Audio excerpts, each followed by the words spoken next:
Most Canadians will never fully take advantage of their CPP. And after building countless custom retirement plans here at Blueprint, I can tell you that almost everyone leaves money on the table. And in this video, I'll show you 7 ways to increase your CPP, from simple concepts to more advanced strategies you might not know about. Starting with number 1, which is to do absolutely nothing. One of the most underrated features of the Canada Pension Plan is that it automatically keeps up with inflation. So every January, your CPP benefits are adjusted based on the Consumer Price Index, or the CPI, which means that your purchasing power won't erode over time. In simple terms, if inflation is 4%, your CPP payments will rise by roughly the same amount. This happens without you having to do anything, so there's no special forms or requests that you have to do. It's automatic protection against one of the biggest risks retirees face, which is inflation. And over time, those small yearly adjustments will add up. Now, let's say that inflation will run high at 5% every year for the next few years. If you're starting at $1,000 this year, your next year will see a bump of 5%. And by 2029, you're getting about $1,216 per month, a total increase of 21.6% over 4 years.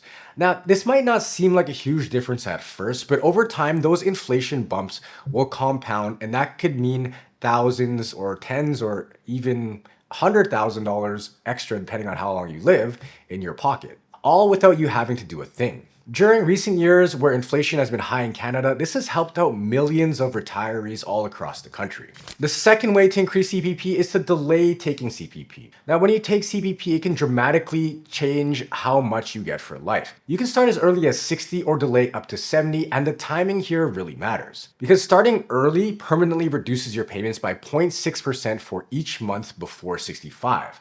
Up to a 36% cut, while delaying it boosts your payments by 0.7% per month after 65, up to 42% more. And here's what that looks like in real dollars. So if you were to qualify for $1,000 per month at 65, you start at 60, you'd only get $640 per month. But if you wait until 70, you'd receive $1,420 per month for every single month of the rest of your life, plus that inflation boost. That's $780 more per month, or nearly $9,400 extra per year, all indexed to inflation.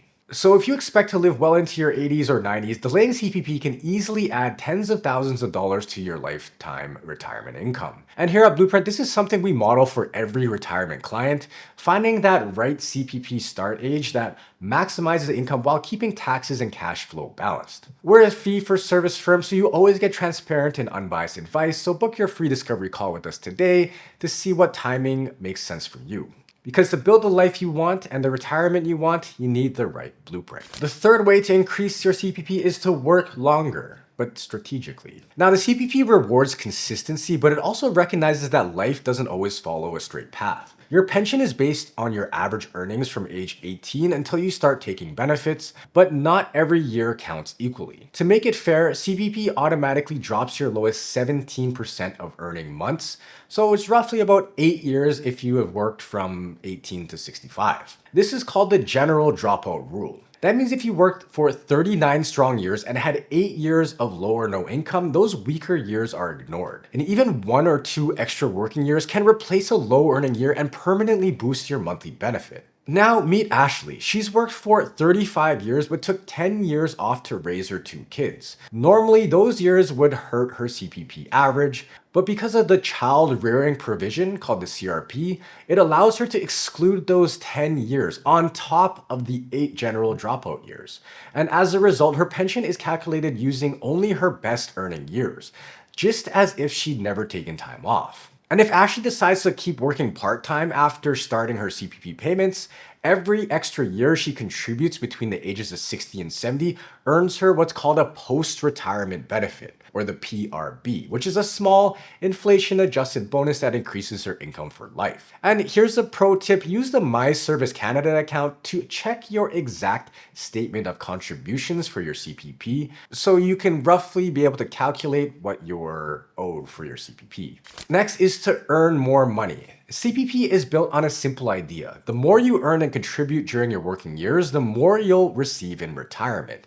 And as you get paid, a portion of your income is automatically deducted from your paycheck and sent to the Canada Pension Plan. up to a yearly limit called the year's maximum pensionable earnings, or the YMPE. Now, in 2025, that limit is $71,300, but now there's a new upper tier called the YAMPE set at $81,200. So if you earn below these limits, every extra dollar that you earn will help increase your CPP. Higher earnings mean larger contributions, which directly increase your lifetime CPP average. So here's an example. If your salary rises from $40,000 to $70,000, those stronger contribution years can replace weaker ones from earlier in your career, thereby boosting your future payments. For self-employed or incorporated Canadians, this gets even more tricky because you pay both the employer and employee portions of CPP. For an actionable tip, aim to earn closer to the CPP ceiling through things like raises, promotions,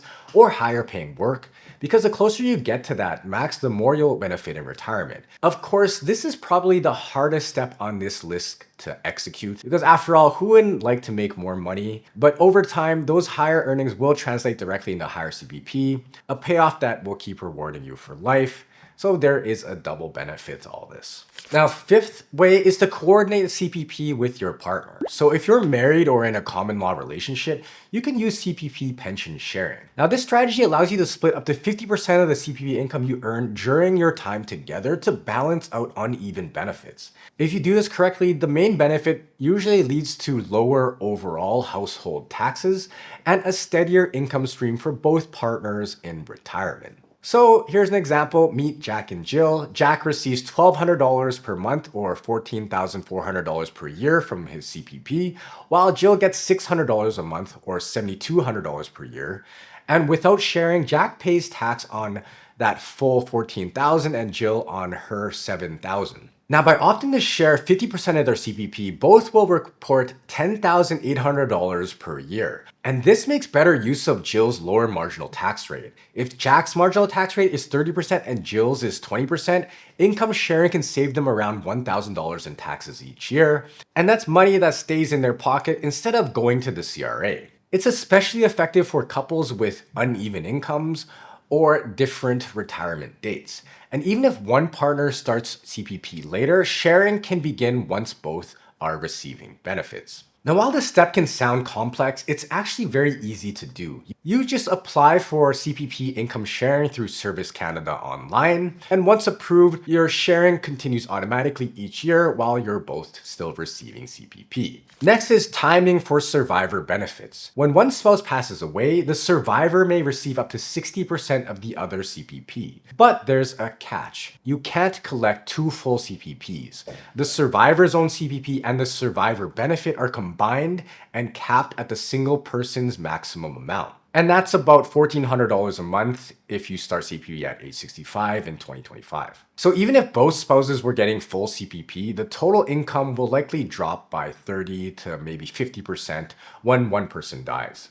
And that's why timing diversification between spouses can make a pretty big difference. So as an example, meet John and Maria. John starts CPP at 62 for extra income in their early retirement years. Maria, who is the higher income earner, delays hers until 70, which boosts her lifetime payments by 42%. If John passes away first, Maria's larger CPP will continue for life, and if they both live long lives, they benefit from a mix of early flexibility and long-term security. So when this might make sense is when their health differs. So if one spouse has health concerns, they might want to start earlier, and the healthier one will delay for stronger lifetime income, plus a higher CPP survival cap, which might be important if that first spouse passes away. Another common scenario is when earnings differ. So the higher earner CPP matters more for the survivor benefit. So delaying will increase that household security, though if both are near the maximum, the cap limits the upside, so you have to be careful about that.